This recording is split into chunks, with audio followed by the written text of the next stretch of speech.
कौसल्या सुप्रजा रामपूर्वा सन्ध्या प्रवर्तते उत्तिष्ठ नरशार्दूल कर्तव्यम् दैवमाह्निकम् कौसल्या सुप्रजा रामपूर्वा सन्ध्या प्रवर्तते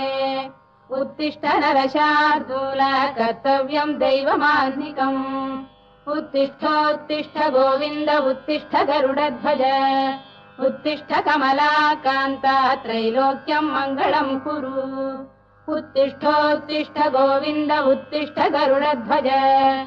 उत्तिष्ठ कमलाकान्ता त्रैलोक्यम् मङ्गलम् कुरु मातः समस्त जगताम् मधुकैटभारेः वक्षो विहारिणि मनोहर दिव्यमूर्ते श्रीस्वामि निःश्रित जनप्रियदानशीले श्रीवेङ्कटेश दयिते तव सुप्रभातम् मातः समस्त जगताम् मधुकैटभारेः वक्षो विहारिणि मनोहर दिव्यमूर्ते श्रीस्वामि निःश्रित जनप्रियदानशीले श्रीवेङ्कटेश दयिते तव सुप्रभातम् तव सुप्रभातमरविन्दलोचने भवतु प्रसन्नमुखचन्द्रमण्डले विधिशङ्करेन्द्रवनिताभिरर्चिते वृषशैलनाथ दयिते दयानिधे अत्र्यादिसप्तऋषयः समुपास्य सन्ध्याम् आकाशसिन्धुकमलानि मनोहराणि आदाय पादयुगमर्चयितुम् प्रपन्नाः शेषाद्रिशेखर विभो तव सुप्रभातम् पञ्चाननाब्ज भव षण्मुखवासवाद्याः त्रैविक्रमादिचरितम् विबुधास्तुवन्ति भाषापतिः पठति वासरशुद्धिमारात् शेषाद्रिशेखर विभो तव सुप्रभातम् ईषत्प्रफुल्ल सरसीरुहनारिकेलपूगद्रुमादिसुमनोहरपालिकानाम् आवाति मन्दमनिलः सह दिव्यगन्धैः शेषाद्रिशेखर विभो तव सुप्रभातम् उन्मील्य नेत्रयुगमुत्तमपञ्जरस्थाः पात्रावशिष्टकदलीफलपायसानि भुक्त्वा सलीलमथकेलिशुकाः पठन्ति शेषाद्रिशेखर विभो तव सुप्रभातम् तन्त्री प्रगर्ष मधुरस्वनया विपञ्च गायत्यनन्दचरितम् तव नारदोऽपि भाषा समग्रमसहृत्करचाररम्यम् शेषाद्रिशेखर विभो तव सुप्रभातम् भृङ्गावळी च मकरन्दरसानुविद्ध जङ्गारगीतनिनदैः सह सेवनाय वीर्यात्युपान्त सरसी कमलोदरेभ्यः शेषाद्रिशेखर विभो तव सुप्रभातम्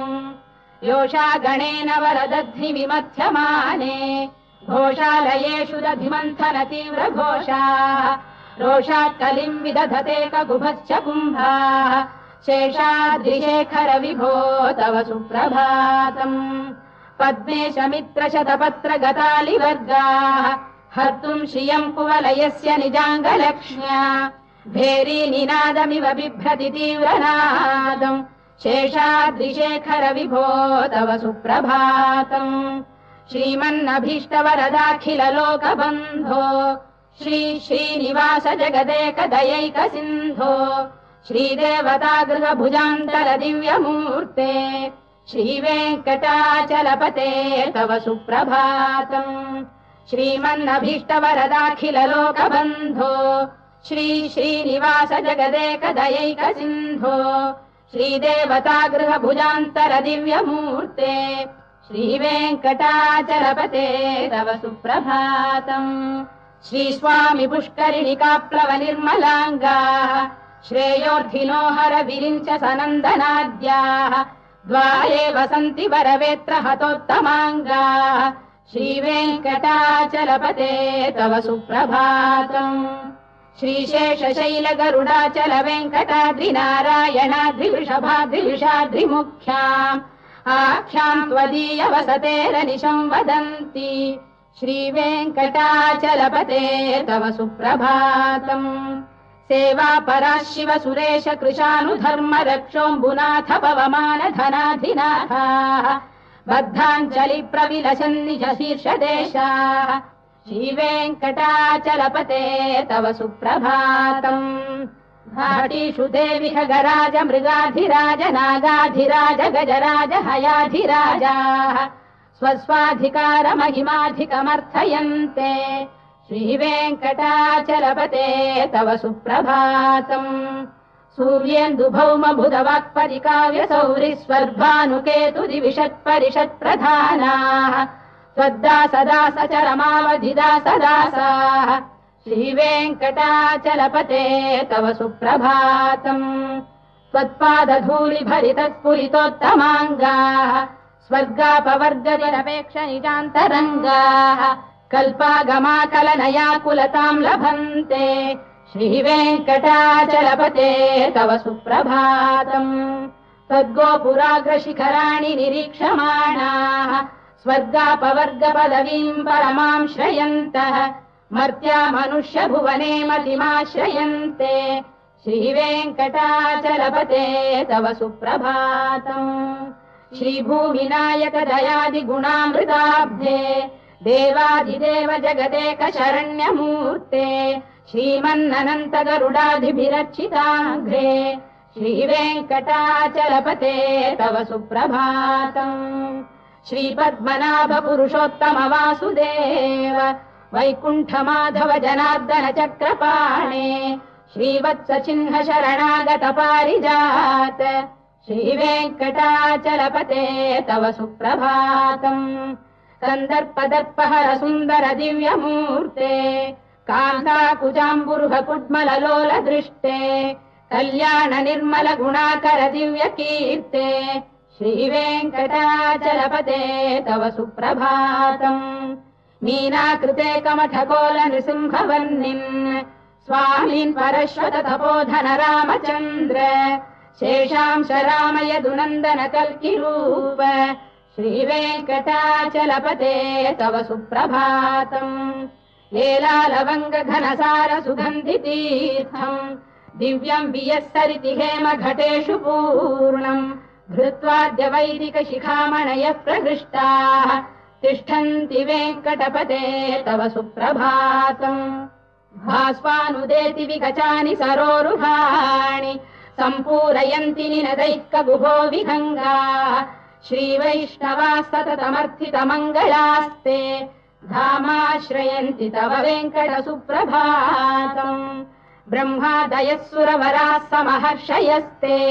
सन्तः सनन्दन मुखास्तव योगिवर्याः धामान्तिके तव हि मङ्गलवस्तु हस्ताः श्रीवेङ्कटाचलपते तव सुप्रभातम्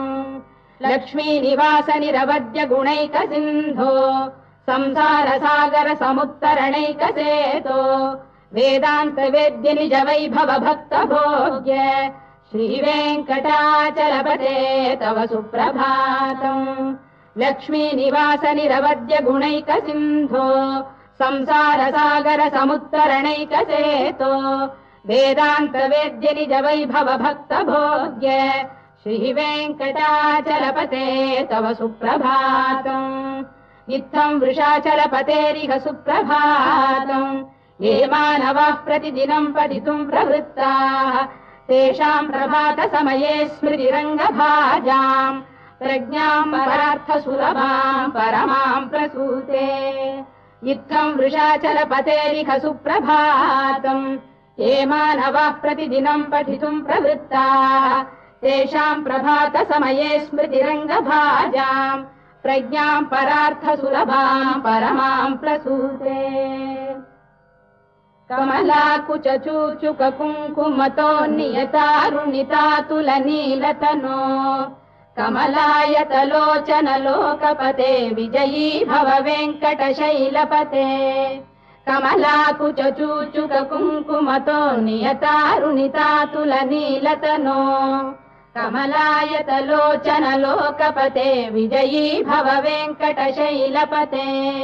सचतुर्मुख षण्मुख पञ्चमुख प्रमुखाखिल दैवतमौलिमणे शरणागत वत्सल सारनिधे परिपालय माम् वृषशैलपते अतिवेलतया तव दुर्विषहैरनुवेलकृतैरपराधशतैः भरितम् त्वरितम् वृषशैलपते परया कृपया परिपाहि हरे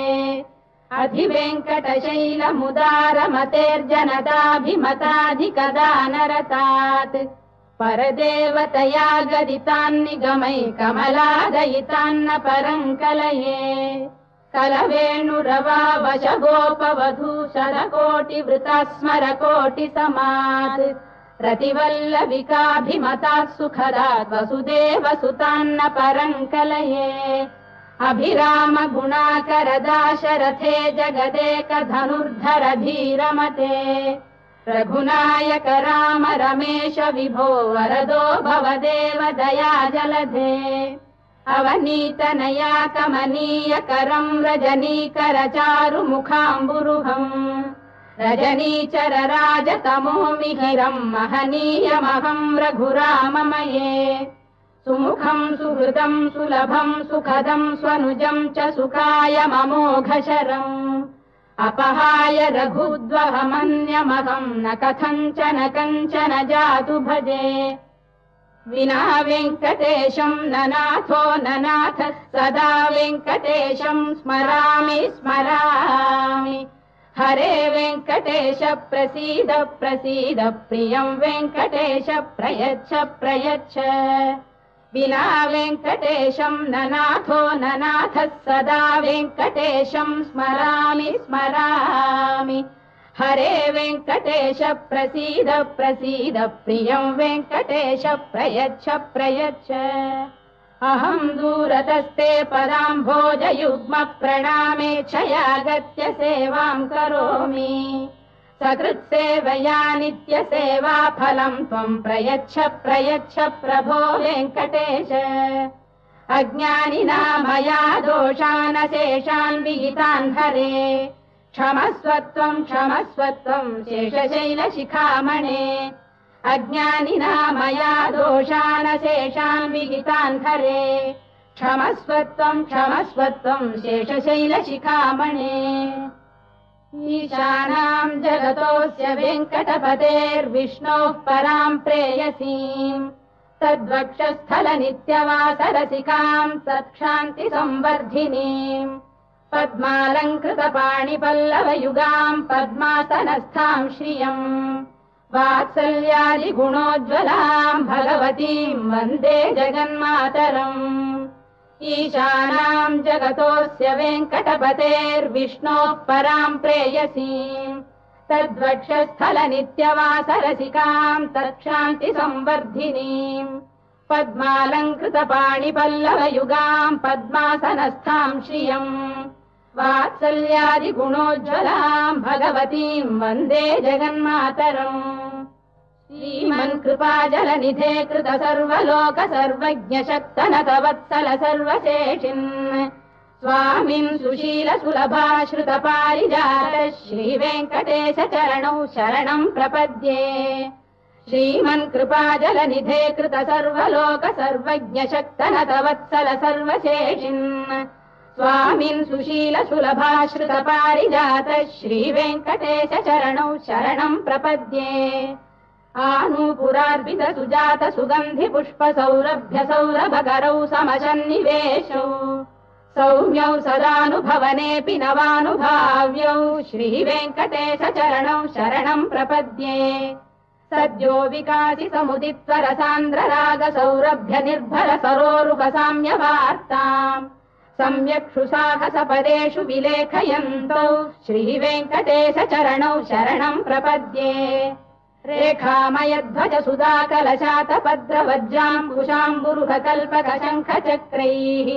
भव्यैरलङ्कृततलौ परतत्त्वचिह्नैः श्रीवेङ्कटेश चरणौ शरणम् प्रपद्ये ताम्रोदरद्युतिपराजित पद्मरागौ बाह्यै महोभिरभिभूत महेन्द्रनीलौ उद्यन्नखांशुभिरुदस्त शशाङ्कभासौ श्रीवेङ्कटेश चरणौ शरणम् प्रपद्ये सप्रेम भीति कमलाकर पल्लवाभ्याम् संवाहनेऽपि सबदिक्क्रममादधानौ कान्ताववाङ्मनसगोचरसौ कुमार्यौ श्रीवेङ्कटेशचरणौ शरणम् प्रपद्ये लक्ष्मीमहीतदनुरूप निजानुभावनीलादिदिव्यमहिषीकरपल्लवानाम् आरुण्यसङ्क्रमणतः किल सान्द्ररागौ श्रीवेङ्कटेशचरणौ शरणम् प्रपद्ये नित्यानमद्विरिशिवादिकिरीटकोटिप्रत्युक्तदीप्तनवरत्नमः प्ररोहैः नीराजनाविधिमुदारमुपादधानौ श्रीवेङ्कटेशचरणौ शरणम् प्रपद्ये विष्णौ पदे परम इत्युदितप्रशंसौ यौ मद्धौ उत्स इति भोग्यतयाप्युपातौ भूयस्ततेति तव पाणितलप्रतिष्ठौ श्रीवेङ्कटेशचरणौ शरणम् प्रपद्ये पार्थाय तत्सदृशसारथिना त्वयैव यौ दर्शितौ स्वचरणौ शरणम् व्रजेति भूयोऽपि मह्यमिहतौ करदर्शितौ ते श्रीवेङ्कटेशचरणौ शरणम् प्रपद्ये मन्मूर्धिकालियपणे विकटाटवीषु श्रीवेङ्कटाद्रिशिखरे शिरसि श्रुतीनाम् चित्तेऽप्यनन्यमनसाम् सममाहितौ ते श्रीवेङ्कटेशचरणौ शरणम् प्रपद्ये अम्लानघृष्यदवनीतलकीर्णपुष्पौ श्रीवेङ्कटाद्रिशिखराभरणायमानौ आनन्दिताखिलमनोनयनौ तवैतौ श्रीवेङ्कटेशचरणौ शरणम् प्रपद्ये प्रायः प्रपन्नजनता प्रथमावगाह्यौ मातुस्तनाविव शिशोरमृतायमानौ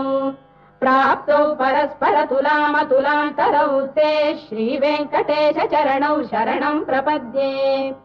सत्त्वोत्तरैः सततसेव्यपदाम्बुजेन संसारतारकदयार्द्रदृगञ्चलेन सौम्योपयन्तृमुनिना मम दर्शितौ ते श्रीवेङ्कटेशचरणौ शरणम् प्रपद्ये सत्त्वोत्तरैः सततसेव्यपदाम्बुजेन संसारतारकदयार्द्रदृगञ्चलेन